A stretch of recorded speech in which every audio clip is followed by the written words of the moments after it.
Olá, galera, tudo bem? Bom, vamos dar prosseguimento no conteúdo, né? A gente continua ainda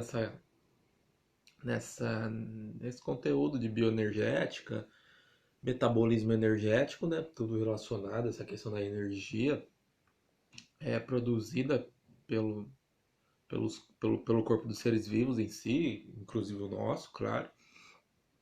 E agora a gente vai falar sobre a fermentação. Então a gente passou sobre ali os conteúdos ali, sobre a glicólise. Hoje a gente vai falar dela ainda. A gente passou sobre o ciclo de Krebs e a cadeia, ali a última parte, a oxidação, a fosforilação oxidativa. São as três etapas em conjunto, né, para produzir o ATP do, dos seres vivos, e no nosso, repetindo claramente também. E hoje a gente vai falar sobre a fermentação. O que é a fermentação, né? A fermentação vai ser a oxidação, então todo aquele processo de, de transformação de energia, etc., só que incompleta. Enquanto o que a gente viu até então nas aulas passadas era a oxidação completa da glicose, aqui vai ser a oxidação incompleta, tudo bem? E principalmente sem a necessidade de oxigênio. Vocês lembram, na outra que a gente viu nas aulas passadas, era totalmente necessário o oxigênio, tanto na parte do ciclo de Krebs e principalmente na parte da fosforilação oxidativa. Era importantíssimo você ter a presença do oxigênio ali, tudo bem? Tanto que o aceptador final da fosforização é o oxigênio. Lembra lá? O último passo dele é transformar o oxigênio em água. Tudo bem? Então, de fato, o conceito geral da fermentação é esse: é uma oxidação incompleta, não é totalmente perfeita como a gente viu até então, e principalmente sem a necessidade do oxigênio. O que acontece na fermentação? Assim, vamos primeiro passo, antes da gente falar sobre as diferentes fermentações. A gente vai ter a glicose, então até aí, até a glicose, todo aquele passo que a gente viu, a gente vai ver um pouquinho ainda hoje, dando aquela recapitulada, você tem na fermentação. Então a glicólise, que é a quebra da glicose que é um carboidrato, um açúcar, etc. A glicólise é a quebra dessa glicólise. Sempre que vocês virem esse nome, glicólise, eu já falei. Lise é sempre quebra de algo na biologia. E, consequentemente, glico, né? Então, glicólise. Então, é a quebra da glicose. E aí, consequentemente, com a quebra dessa glicose, né, vai ser a fabricação de dois ATPs, o que até então a gente já viu. Então, isso aí não muda. Tudo bem? Então a gente vai ter alguns tipos de fermentações. A gente vai destacar duas fermentações, tende a cair muito mais nos vestibulares, na verdade cai muito mais nos vestibulares, que é a fermentação lática e a fermentação alcoólica.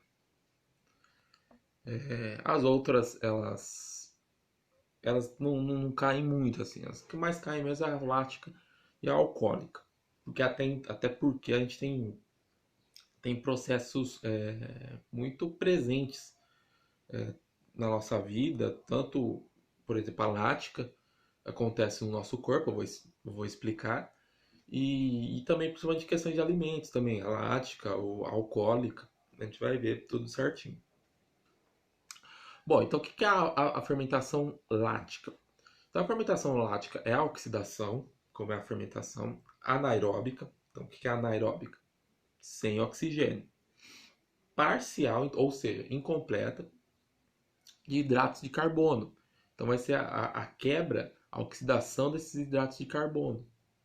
A produção final, então o produto final lá, você vai ter toda a cadeia de reagentes, e o produto final vai ser o quê? O ácido lático. Então por isso que chama fermentação lática, porque o produto final dessa oxidação vai ser o quê? Vai ser o ácido lático. Tudo bem? E alguns outros compostos orgânicos, algumas substâncias orgânicas não tão importantes, mas o principal dele é a produção do ácido lático. Tudo bem? E a fermentação do ácido lático é muito utilizada na indústria. Então, como eu coloquei ali, então na fabricação de laticínios, iogurte, queijo, então queijo, coalhadas, então na fabricação picles também é muito utilizado, fabricação de linguiças também, linguiças fermentadas, então é muito utilizado na indústria esse processo de fermentação lática, tudo bem? E além disso também na conservação de forragens também é utilizado, mas principalmente essa parte industrial. Quem for seguir essa linha mais de engenharia de alimentos, etc., você vai ser muito presente, claramente, dependendo do âmbito alimentício que seguirem, vai ser muito presente essa questão de fermentação lática. Vocês vão estudar muito, etc. Então, não só engenharia de alimentos, né? Nutrição, etc. Todas esses cursos voltados para a questão mais alimentícia, todos vão trabalhar essa questão da fermentação, mas principalmente a engenharia de alimentos.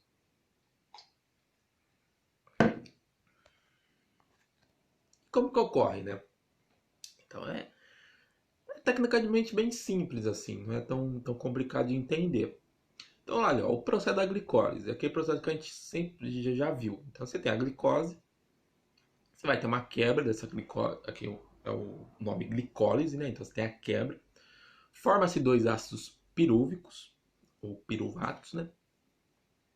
O que vai acontecer a partir dali? A partir do ácido pirúvico vai começar a ter a ação de uma enzima, a desogenase lática. Então, ela vai quebrar ainda mais a, a molécula de ácido pirúvico. O que vai acontecer? Com a ação dessa enzima, então sempre lembrando, a enzima ela pode ter vários papéis, como quebra, como aceleração da reação química. Então, com a ação dessa enzima, a desidrogenase lática, o que vai acontecer?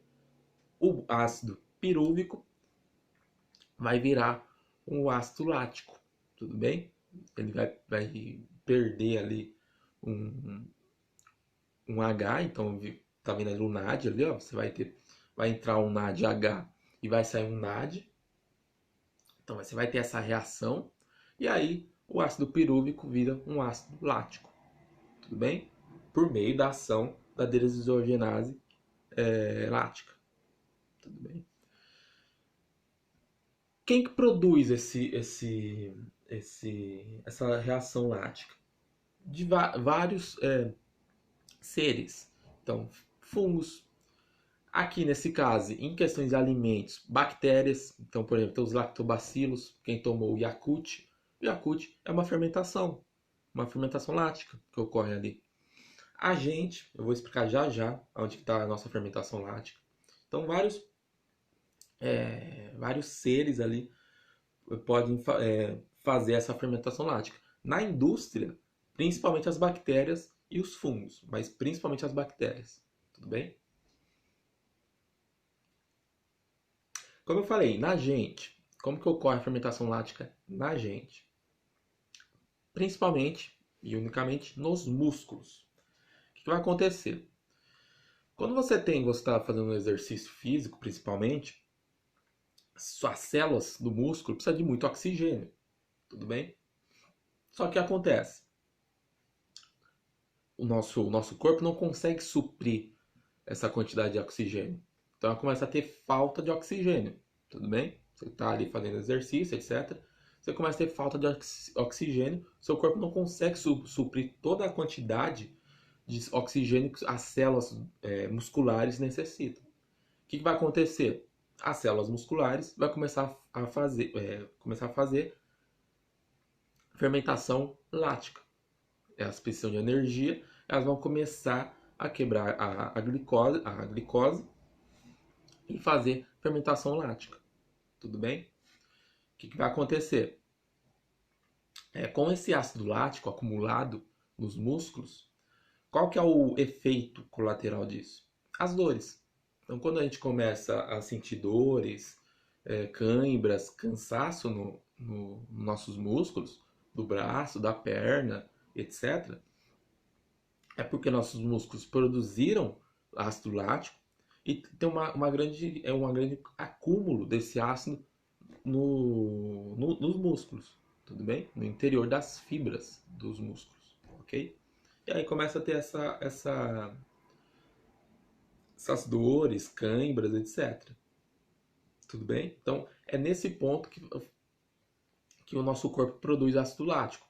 Então, células musculares estão em falta de oxigênio, então elas não conseguem fazer o ciclo normal que a gente viu lá de glicólise, ciclo de Krebs e fosforilação oxidativa.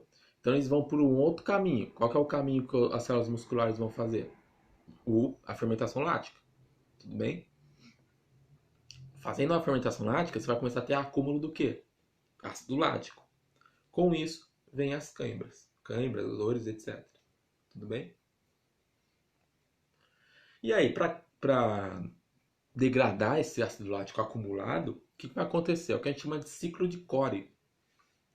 Que vai ser o quê? Vai ser a degradação do ácido lático. Então, esse ácido lático é produzido e ele vai ser, e esse ácido lático não utilizado vai ser degradado no fígado, que é onde se degrada os compostos, né?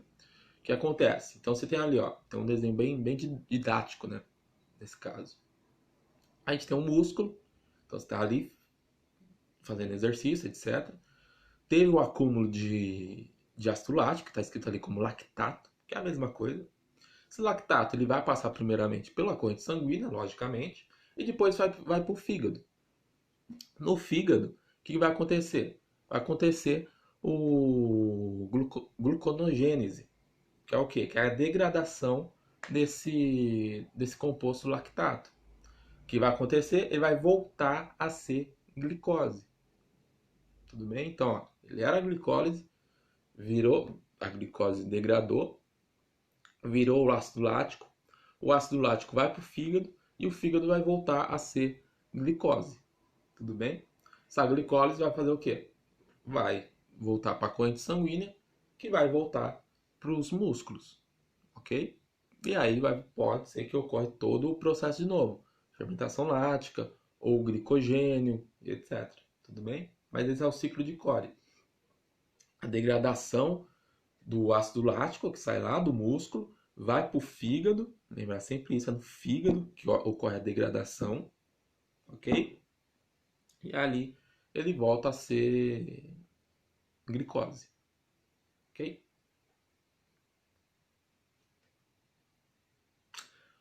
Um outro processo também, fermentação alcoólica, que é inicialmente o mesmo processo.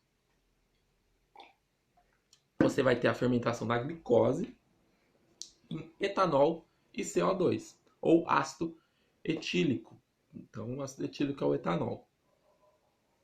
Ele principalmente é utilizado também nas indústrias, como até destaquei bem ali, ó, cerveja, os pãezinhos de padaria, o vinho também é utilizado. E é muito utilizado as leveduras. O que é uma levedura? Leveduras são fungos microscópicos. Então, fungos que a gente nem consegue enxergar são as leveduras, tudo bem? Então, elas fazem fermentação e são utilizados na indústria para esse processo de fermentação alcoólica para a fabricação desses desses produtos. Tudo bem? Tudo bem? Como que ocorre? Vamos lá. Mesmo processo. Você tem a glicose. Essa glicose vai sofrer glicólise, que é a quebra desse composto. Vai formar o quê? 2 piruvato. Já faz 4 semanas que eu tô falando isso. Vai formar 2 piruvatos, tudo bem? O que vai acontecer com esses piruvatos? Eles vão sofrer descarboxilização. O que é descarboxilização? Eu já falei também. É a perda de um composto, um carbono. Tudo bem? Sempre que vocês ouvirem descarboxilização, é a perda de carbono. Tudo bem? Quem que vai fazer esse processo? Uma enzima também. Então, uma enzima, a piruvato descarboxilase. Então, o piruvato ele perde um carbono. Lembra que o piruvato ele tem 3 carbonos. Então, ele vai perder, vai ficar só com 2. Tudo bem?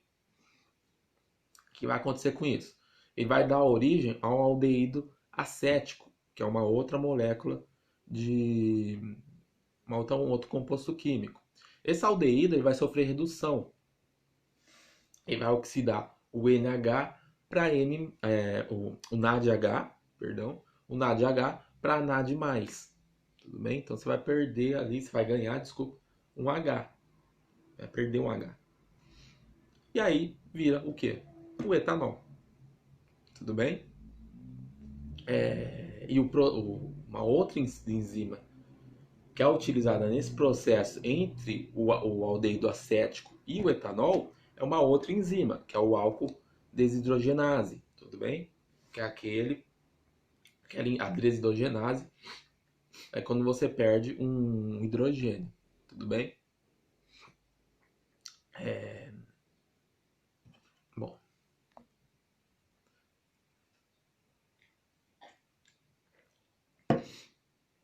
Então todo esse processo ele é utilizado aonde? Quando você sai lá do piruvato para ir para o etanol.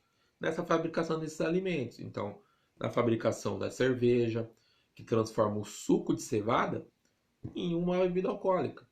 O suco da uva, do vinho, eles fazem esse processo e vira o quê? Uma bebida alcoólica também. O pãozinho também. Então, o fermento biológico, quem faz pão em casa, etc., utiliza o fermento biológico, é esse processo. Então, você vai o fermento vai pegar ali o piruvato ali dos reagentes, vai passar por todo esse processo, tudo bem? E vai transformar em ácido etílico. Ah, mas por que eu não fico bêbado comendo pãozinho? Porque ele acaba... Porque o pãozinho em si, ele cresce por causa do quê? Por causa do CO2. Então vocês viram que ele perdeu um CO2. São 2 compostos que formam na quebra do piruvato, na fermentação do piruvato em fermentação alcoólica. O ácido etílico, o etanol, e o CO2.